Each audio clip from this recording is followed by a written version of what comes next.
अवतार का इतना ही मतलब है कि तुझे यहां पाना बहुत मुश्किल है, पर कभी कभी कोई तुझे यहां भी खींच लाता है। जैसे भगीरथ की कथा है कि गंगा को भगीरथ पृथ्वी पर ले आए। बड़ा मुश्किल था लाना। गंगा का विराट रूप था, डर था कि पृथ्वी डूब ना जाए। लाना भी जरूरी था क्योंकि गंगा के बिना पृथ्वी भी क्या पृथ्वी होती। गंगा के बिना सब सूना होता। स्वर्ग में बहती थी गंगा, स्वर्ग की गंगा चाहिए ही पृथ्वी पर, नहीं तो पृथ्वी निष्प्राण हो जाएगी, एक बड़ा मरघट हो जाएगी। भगीरथ ने बड़ी साधना की, गंगा को रिझाया, राजी किया। गंगा राजी तो हो गई, लेकिन उसने कहा कि मेरे आघात को न झेल पाओगे।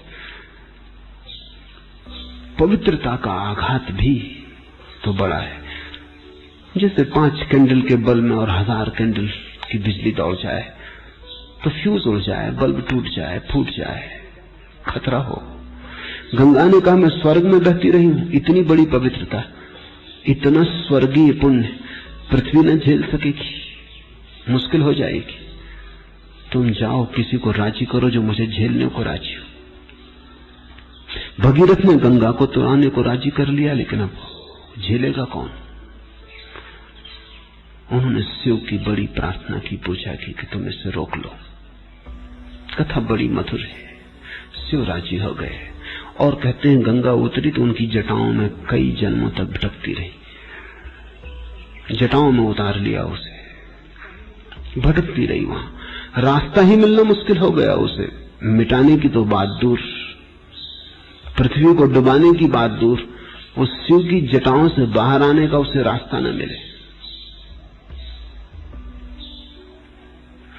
तब तक उसका जो तूफानी रूप था, अंधड़ जो उसके प्राणों में था, वो शांत हो गया।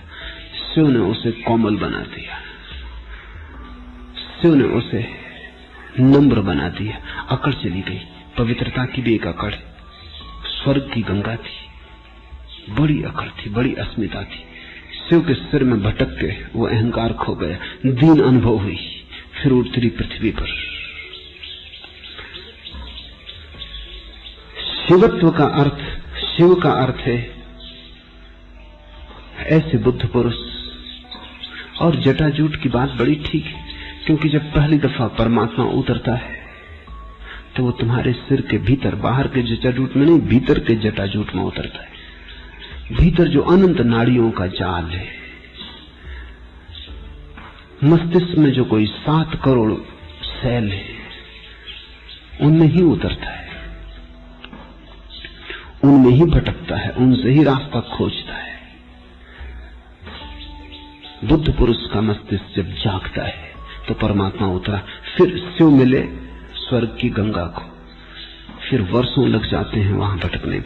वहां सौम्य रूप ग्रहण होता है।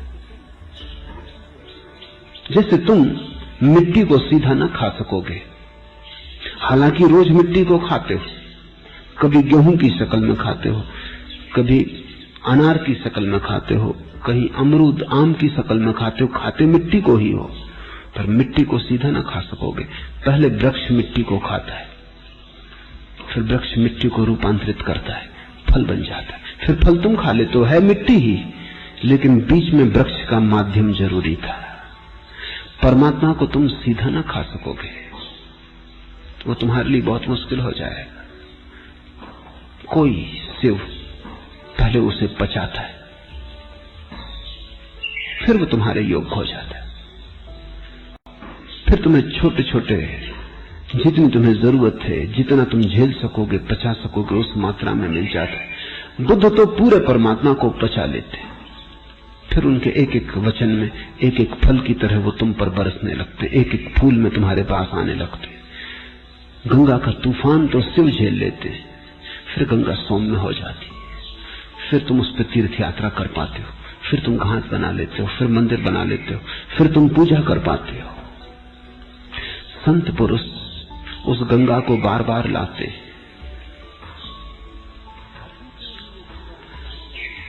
अतीत में भी वो गंगा हजारों बार उतरी, लेकिन शास्त्रों में जो उसके संबंध में लिखा है वो अब बहुत पुराना पड़ गया, उस पर बहुत धूल जम गई। उस पर शब्दों की परत दर परत इकट्ठी हो गई। अब पहचानना मुश्किल है, उसकी ताजगी खो गई है। पंडित उसी को दोहराए चले जाते हैं, वो उसी पर और भी परतें जमाए चले जाते हैं, अर्थों की परतें, अर्थ और छिपता चला जाता है। पंडित जितनी टीका करते हैं उतने ही शास्त्र बेबूझ हो जाते हैं। फिर बात इतनी कठिन हो जाती कि उस तरफ से मार्ग ही नहीं रह जाता। फिर कोई संत पुरुष, कोई फरीद, कोई कबीर, कोई दादू, कोई सहजो फिर उतार लाती।